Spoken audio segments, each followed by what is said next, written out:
जिस बिल्डिंग में प्यार चढ़ा था परवान, उस बिल्डिंग में ही चली गई नीलेश और अनामिका की जान। लखनऊ अग्निकांड की सबसे दर्द भरी कहानी सुनकर आंखों में आ जाएगा पानी।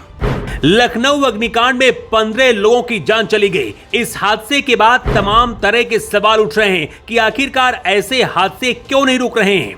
इन हादसों का जिम्मेदार कौन है? इस भयावह अग्निकांड का दर्द उनसे पूछिए जिनके अपने इसमें खाक हो गए। इस अग्निकांड में 28 साल के नीलेश और 27 साल की अनामिका की भी जान चली गई है। नीलेश और अनामिका की कहानी इतनी भर नहीं है कि इस कहानी को सुनने के बाद हर कोई रो पड़ा है। नीलेश और अनामिका आर्टिस्ट थे, दोनों एक स्टूडियो में काम कर रहे थे। ये कंपनी 3D आर्ट प्रोडक्शन और गेम बनाने का काम करती है। नीलेश को इस कंपनी में काम करते हुए 3 साल हो गए थे।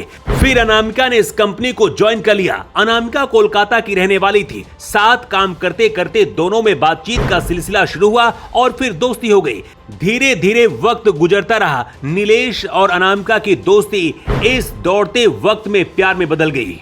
जिस बिल्डिंग में आग लगी उसी बिल्डिंग में नीलेश और अनामिका की मोहब्बत परवान चढ़ रही थी। दोनों साथ में जीने मरने की कस्में खाने लगे और फिर जो हुआ उसके बाद एक पल में सब कुछ खाक हो गया। नीलेश और अनामिका दोनों शादी की प्लानिंग करने लगे। दोनों के परिवार एक दूसरे से मिले और शादी के लिए राजी हो गए। इसी साल नवंबर में दोनों की शादी होने वाली थी। एक तरफ घर में खुशियां थी और दूसरी तरफ किसी को अंदाजा नहीं था कि सब कुछ खत्म हो रहा है। नीलेश कुमार के भाई अभिषेक कुमार का कहना है, हमको उनके रिश्ते के बारे में पता चला और बाद में हमारे परिवार ने अनामिका के परिवार से बात करने का फैसला किया।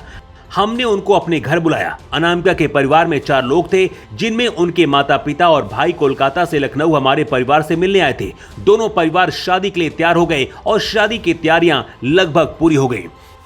दोनों परिवारों के लिए यह मुलाकात उम्मीदों और खुशियों से भरी थी। बड़े बड़े सपने नीलेश और अनामिका की आंखों में थे। नीलेश बिजली विभाग के रिटायर्ड कर्मचारी शत्रुघ्न लाल और संतोष कुमार के 4 बच्चों में तीसरे नंबर के थे।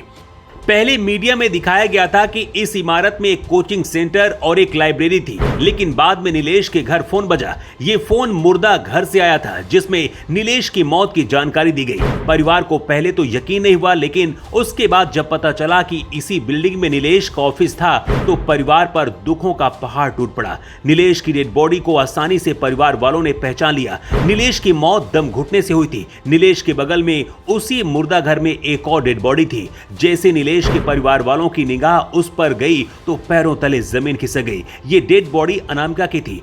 जहां नीलेश के परिवार को इस दुख ने तोड़ दिया, तो वहीं सैकड़ों मील दूर अनामिका का परिवार भी गम में डूब गया। अनामिका के छोटे भाई आकाश सामंत ने बताया, मेरी बहन ने कुछ दिन पहले ही नीलेश के बारे में बताया था। इसके बाद अपने माता पिता के साथ नीलेश के घर लखनऊ गया और फिर वहां दोनों परिवार शादी के लिए राजी हो गए।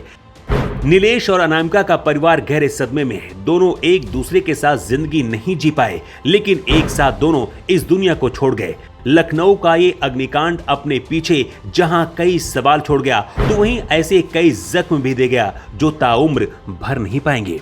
Bureau report, GFR24।